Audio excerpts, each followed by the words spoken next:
जो व्यक्ति अपने एप्टीट्यूड और इंटरेस्ट के आधार पर काम चुनेगा वो व्यक्ति जीवन में न केवल सबसे ज्यादा सफल होगा बल्कि सबसे ज्यादा संतुष्ट। एक प्रिंसिपल और टीचर कहते हैं बेटा तुम्हारी साइंस अच्छी है, तुम अच्छे बच्चे हो, साइंस से लो, और बेटा तुम ठीक ठाक हो, तुम कॉमर्स से लो, और भाई तू तो आर्ट्स से ले लो। जो विद्यार्थी गिरता है, इसलिए हमको हर गढ़ा का आइडिया आपको किसी गढ़ा में गिरने नहीं देंगे। कॉमर्स वालों के लिए सबसे अच्छा बता रहे हैं, बायोलॉजी वालों के लिए सबसे अच्छा, अच्छा मैथ फिजिक्स जो लिया, आर्ट्स जो लिया है सर आपने स्टूडेंट्स के लिए जब उन्हें बहुत दिक्कत आ रही होती है ना कि यार ये सब्जेक्ट चूज करो 10th के बाद सबसे ज्यादा जो आती है कि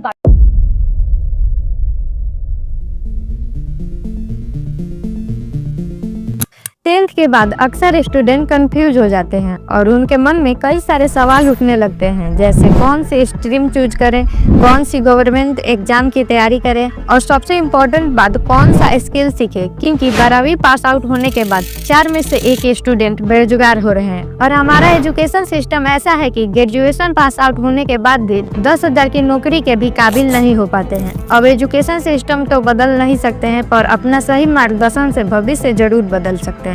इस वीडियो को देखने के बाद कोई और वीडियो देखने की जरूरत नहीं पड़ेगी, क्योंकि इसमें 10th से जुड़ी सभी टॉपिक को कवर किया गया है। स्ट्रीम चूज करने से पहले कुछ खास बातों का ध्यान रखना जरूरी है, जैसे अपनी क्षमता, इंटरेस्ट, फैमिली की आर्थिक स्थिति, स्ट्रीम में स्कोप। इन चारों स्थितियों को देखने के बाद ही आपको आगे का निर्णय लेना चाहिए, क्योंकि एक सही निर्णय आपकी पूरी लाइफ बदल सकती है। गधे की तरह मेहनत करने से कुछ नहीं होता है, एक सही दिशा होना जरूरी है। अगर आपने 9th 10th में साइंस अच्छे से पढ़ा है और आपको फिजिक्स, केमिस्ट्री, मैथ अच्छे से समझ में आती है तो आप PCM ले सकते हैं। इसे 12th पास करने के बाद आप IIT, NIT, IIT जैसे कॉलेज में पढ़ाकर इंजीनियर बन सकते हैं। इसके कई अलग अलग ब्रांच होते हैं, लेकिन एक बार अपने घर की आर्थिक स्थिति को जरूर देख लें, क्योंकि IIT, BTech कॉलेज की फीस 1 साल की लगभग 2 लाख प्रति वर्ष होती है। PCM से 12वीं पास सबसे बड़ा फायदा होता है कि आपको सभी करियर में जाने का मौका मिल जाता है। कोई भी रोक नहीं सकता कि आप मेडिकल फील्ड में नहीं जा सकते, आर्ट्स के फील्ड में नहीं जा सकते। मतलब अगर आपने किसी तरह 12th PCM से पास कर लिया तो आप किसी भी फील्ड में जा सकते हैं। अगर आपको मेडिकल लाइन में जाना है और डॉक्टर वगैरह बनने का सपना है तो फिजिक्स, केमिस्ट्री, बायो यानी कि PCB लेना चाहिए। डॉक्टर बनने के लिए नीट का एग्जाम देना पड़ता है। इसमें आपको डॉक्टर ही नहीं, PCB से 12th पास करने के बाद और भी बहुत सारे प्रोफेशनल की डिग्री कर सकते हैं, जैसे BAMS Ayurvedic doctor, BHMS homeopathic doctor, BPT physiotherapist, BSc nursing, pharmacist, lab technician. मतलब कि मेडिकल लाइन में सिर्फ एक ही रास्ता नहीं है, कई रास्ते हैं। और जैसा कि मैंने बात किया, आपको एक बार अपनी फैमिली की आर्थिक स्थिति को देखकर ही निर्णय लें।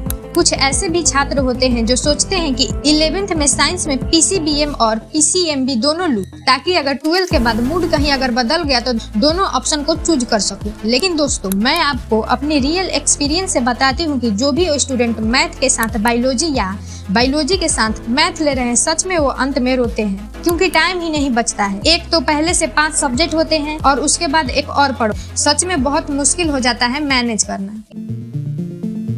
ये कहानी है आरव की। आरव बचपन से ही हिस्ट्री और लिटरेचर का दीवाना था, लेकिन जैसे ही 10th पास किया, सब रिश्तेदार, पड़ोसी, यहाँ तक कि कुछ उसके दोस्त भी बोले, यार आर्ट्स लेकर क्या करेगा, जिंदगी में कुछ बड़ा करना है तो साइंस और कॉमर्स ले। आरव भी थोड़ा हिल गया, मगर उसने एक फैसला लिया दिल की सुनने का। आज वही आरव एक सक्सेसफुल सिविल सर्वेंट है, UPSC क्रैक कर चुका है। और जानते हो, आर्ट्स में पढ़ी हुई वही चीजें political science, sociology, history, UPSC जैसे बड़े कठिन परीक्षाओं के लिए वरदान बन गया है। तो दोस्तों, ये सिर्फ आरव की कहानी नहीं है। आर्ट्स एक ऐसा फील्ड है जिसमें अगर पैशन और सही गाइडलाइन हो तो आप न सिर्फ सरकारी नौकरी में टॉप कर सकते हैं, बल्कि lawyer, journalist, professor, social worker, counsellor, writer, politician भी बन सकते हैं।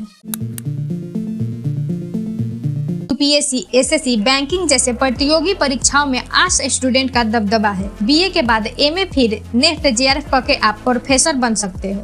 लॉ, LLB करके एडवोकेटर बन सकते हो। जर्नलिस्ट और मास कम्युनिकेशन में शानदार करियर बना सकते हो।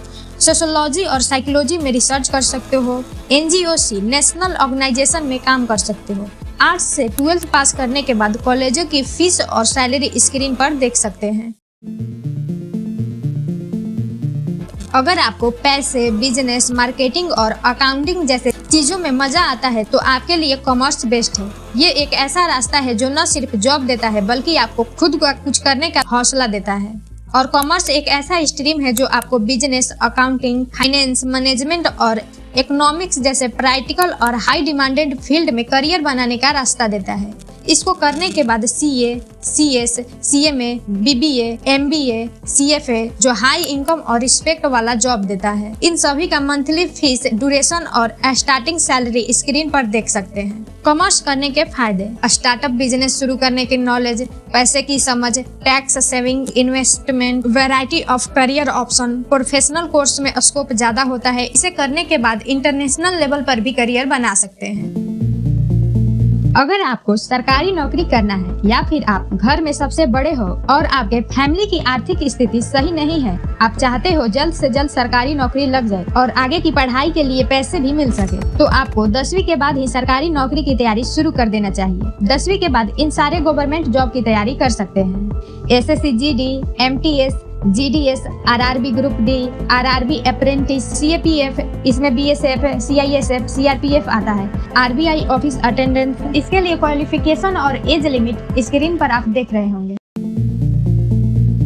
यहाँ में रोजगार बोलते हैं कि बहुत है, लेकिन वो 2-4 हज़ार 5 हज़ार का बहुत है, 50 हज़ार वालों के लिए बहुत कम होता है। तो आज बच्चा क्या करे जिससे वो अपने आप को इतना स्किल कर सकता है, जिससे वो पैसे कमा सकता है, आगे बढ़ सकता है, क्या करना चाहिए? देखिए, स्किल अलग अलग लेवल का, जहाँ पे उसको, जैसे हम स्किल कब सीखने को बोलते हैं, जब उसको नौकरी की तलाश में आ जाता है, जब बर्डन हो जाता है घर की जिम्मेदारी, तब निकलता है। मतलब आप समझिए, किसी को आप तालाब में फेंक दिए, उसके बाद पूछ रहे हैं तैरना नहीं जानते हो, मरेगा वो तो। आखिर उस इंसान को कमाना है, कहीं ना कहीं अपने पैरों पे खड़ा होना है, तो उसको टेंथ से ही कुछ चीज़ें, इंटरमीडिएट से ही कुछ सिखाते चले ताकि ग्रेजुएशन खत्म होते होते उस लेवल तक हो सके, कम से कम अपना निकाल सके, फिर आगे बढ़ गया। हम लोग कब करते हैं, जब ग्रेजुएशन खत्म हो जाता है तब। दोस्तों, अगर आप आज के वक्त में पढ़ाई के साथ कोई स्किल नहीं सीख रहे हैं तो आपका भी हाल इस लड़की के जैसे हो जाएगा। ये बेस्ट एग्जाम्पल है जो पढ़ाई के साथ कोई स्किल नहीं रखी है।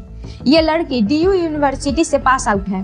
इसके पास 50 से ज्यादा सर्टिफिकेट और 10 से ज्यादा मेडल्स हैं, फिर भी इन्हें कोई कंपनी जॉब्स नहीं दे रहा है, सिर्फ और सिर्फ स्किल न होने के कारण। तो आपके सामने ये स्थिति न उत्पन्न हो, इसीलिए आप स्किल पर फोकस करें। मैं आपको अपने फैमिली की सदस्य मानकर सलाह दे रही हूँ कि पढ़ाई के साथ साथ कोई स्किल रखना चाहिए, जैसे graphic designer, video editing, content writing, content creation. आजकल तो AI आ गया है, ChatGPT का सही से यूज कैसे करें, ये सभी स्किल आप सीख सकते हैं। इन सभी की वीडियो फ्री में YouTube पर अवेलेबल है। इस बात का खास ध्यान रखें कि जो आगे आपको स्किल सीखना है, इंटरेस्ट के बेस पर स्किल चूज करें। मेरा मोटिव यही है कि आप बाकियों की तरह 12th पास होने के बाद बेरोजगार न रहें, किसी से भी पैसे मांगने की जरूरत न पड़े, आप अपना पॉकेट खर्च खुद से निकाल सके। That's all. आई होप आप लोगों को अच्छे से क्लियर हो गया होगा कि 10th के बाद कौन सा स्ट्रीम चूज करे, कौन सा स्किल सीखे। अगर आपको पूरी वीडियो का नोट्स चाहिए तो गूगल में माई करियर अपडेट सर्च करके सर्च बॉक्स में 10th के बाद क्या करें लिखेंगे तो ये पोस्ट आएगा। मैं पूरी वीडियो का नोट्स देख सकते हैं। डिस्क्रिप्शन में भी लिंक मौजूद है, वहां से भी आप चेकआउट कर सकते हैं। अगर फिर भी कोई डाउट रह गया हो तो आप कमेंट में पूछ सकते हैं, मैं आपको रिप्लाई दे दूंगी या फिर वीडियो बना दूंगी। तो मिलते हैं अगले वीडियो में। बाकी चैनल को सब्सक्राइब करें और बेल आइकन प्रेस करें, क्योंकि आपके लिए इसी चैनल पर बहुत कुछ आने वाला है।